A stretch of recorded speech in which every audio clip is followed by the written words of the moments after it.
Jubilito TV Official. Okay, so yun. Inyo, what's up mga kabagis? This is Jubilito TV Official at eto na naman po muli ang isang edisyon po ng ating reaction video mga kalingap at kabagis. No? Pero bago po natin simulan, shoutout po muna natin Kuya Val Santos Matubang at Edno Vlogs at Kalingap Rab. Sa ating mga kalingap netizens at kalingap subscribers, mega love shoutout po sa inyong lahat. So ito na nga mga kalingap at kabagis, no? For today's reaction video, walang po natin ng reaction. At muli po, bigyan ng ating personal opinion regarding po dito sa naging post ni G. Lumag sa kanyang official FB page, mga kalingap at kabagis, na kung saan ay may mga kasamahan na po tayong reactors na nagbigay ng kanilang saloobin dito, mga kalingap at kabagis. No? At ang post na ito ay may caption pong, "Sino ang Judas sa community dahil lang sa pera?" Alam ko po yung iba napanood nyo po kay Bopil, yung iba naman po ay napanood nyo rin po si Sangkay regarding sa kanilang reaction dito, mga kalingap at kabagis. No? So, doon po sa comment section mismo, nung post ni G. Lumags, ay may mga pangalan pong nabanggit. At si Sangkay po ay mayroon din pong mga ni-name drop and sinama niya rin po itong si G. Lumags, no? Mga kalingap at kabagis. Kay Bopil naman po, mga kalingap at kabagis, no, ang kanyang reaction dito ay ika nga ay, di ba, parang nadamay na naman po ang pangalan ng kalingap at nahahatak ang pangalan ng kalingap dahil po sa post na ito, mga kalingap at kabagis. No? Kaya atin pong pinasyalan yung bagong live ni G. Lumags na kung saan ay tayo po ay naghanap ng kasagutan. Baka mabanggit niya po, mga kalingap at kabagis, kung kanino o saan po ba patungkol ito pong post niyang ito dito po sa kanyang official FB page, mga kalingap at kabagis. No?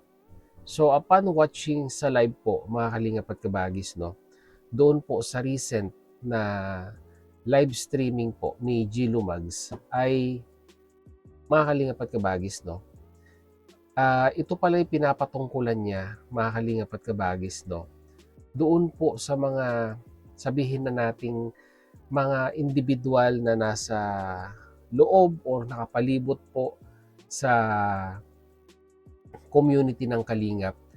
At ang title po ng kanyang recent na live streaming, mga kalingap at kabagis, ay "Bakit ganyan kayo porket tahimik ang direktor?" Sabi ni G. Lumags ay parang ika nga, mga kalingap at kabagis, ay parang nasasamantala, no? Sinasamantala po yung pagkakataon na yon, mga kalingap at kabagis. No? At hindi naman po ito patungkol pala, no, mga kalingap at kabagis, sa mga espekulasyon ng mga ibang kasamahan po nating reactors.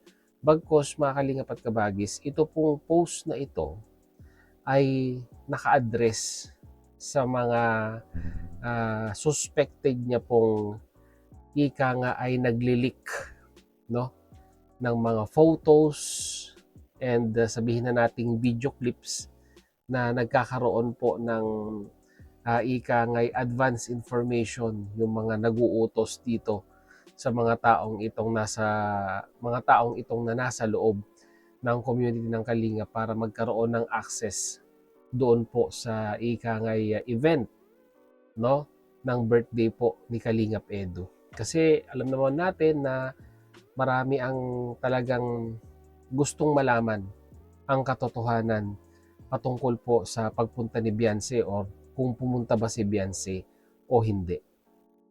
So dito, mga kalingap at kabagis, kagaya nga po na sinabi ko kanina, yung post ni G. Lumags ay patungkol po doon sa mga individual na yon na ika nga ay nag-share or sabihin na nating naglabas ng mga pictures at ibinigay sa mga kanilang ika nga'y nag-request sa kanila kapalit ng pera. At makikita sa mga ibang FB page, sa mga reels, yung larawan na yon. Kung di po ako nagkakamali, mga kalingap at kabagis. No? Kaso nga lang, ang nakakalungkot na parte dito, mga kalingap at kabagis, ay mukhang nag-backfire po. No? Yung post ni Gilo Mags, hindi lamang po sa mga ibang kalingap partners na napangalanan sa comment section, bagkos pati po sa kanya, mga kalingap at kabagis. No? Yung post niya ay nag-backfire din po sa kanya. Dahil pati po siya mismo, mga kalingap at kabagis, ay napangalanan. Di lamang ng mga nagko-comment, pati ng mga ibang kasamahan nating reactors, mga kalingap at kabagis. To be specific, yung kay Sangkay po, no? Doon po sa video upload ni Sangkay. So, ano ang pan dito, mga kalingap at kabagis? No? Ano ang moral lesson na matututunan natin dito po sa post ni Gilo Mags?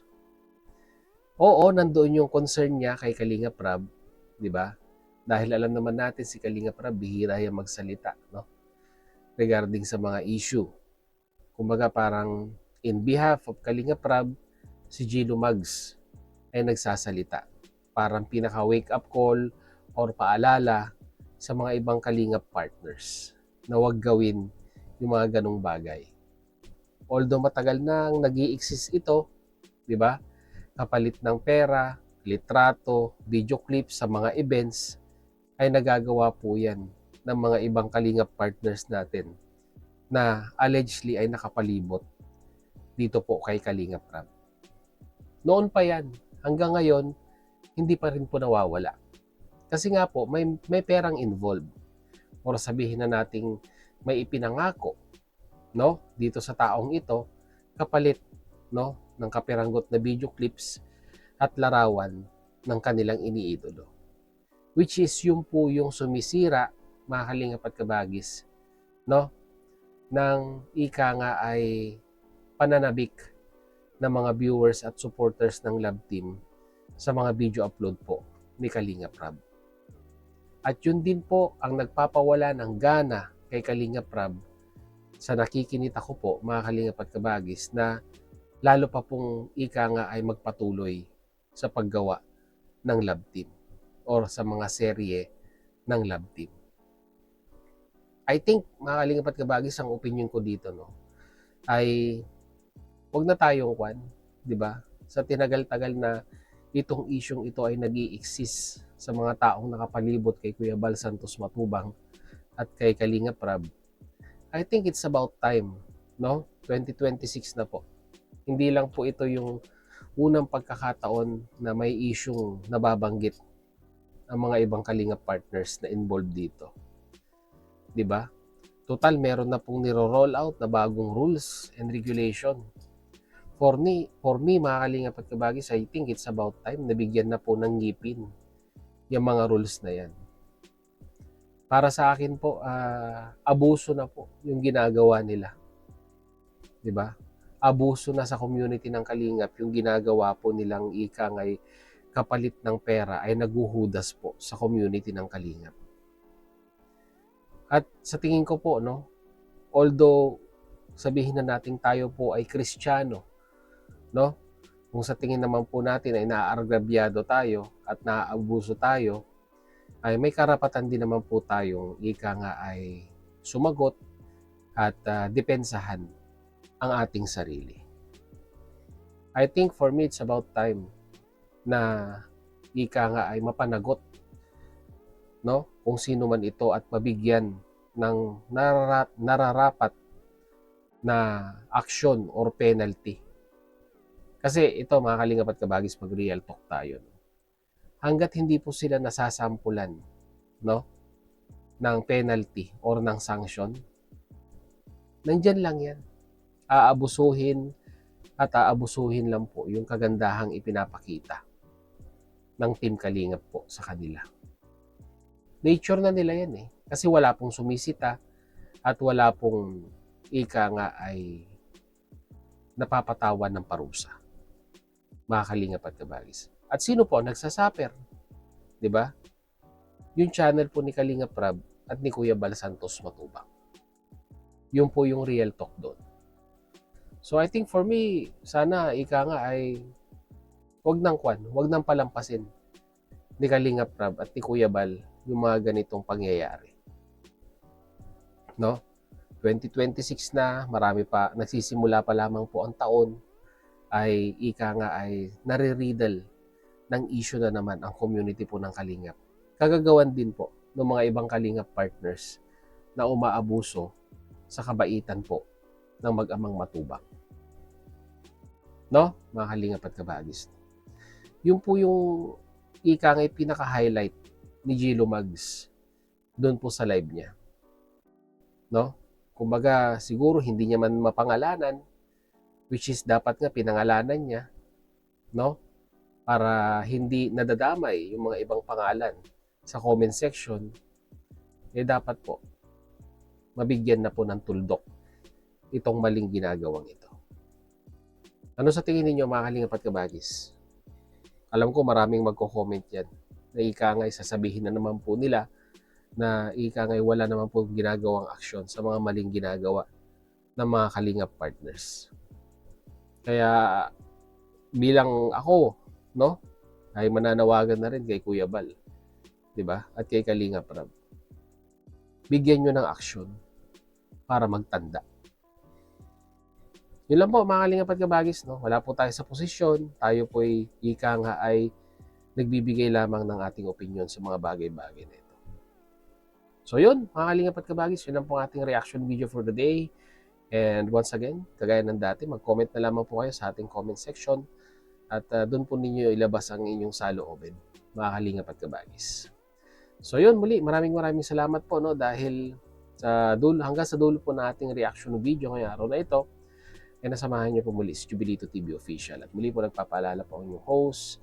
Sa mga hindi pa po nakasubscribe sa ating YouTube channel, ayan po, subscribe niyo na po. At sa mga nag-subscribe po, ay maraming salamat po. At sa magsusubscribe pa lamang po, mga Kalingap at kabagis, ay maraming salamat din po in advance. So hanggang dito na lang, mga Kalingap at kabagis. Once again, this is Jubilito TV Official, proud member po ng Team COS at ng Team BIOS. So always yung mga Kalingap at kabagis. Peace, God first. God bless po. Bye!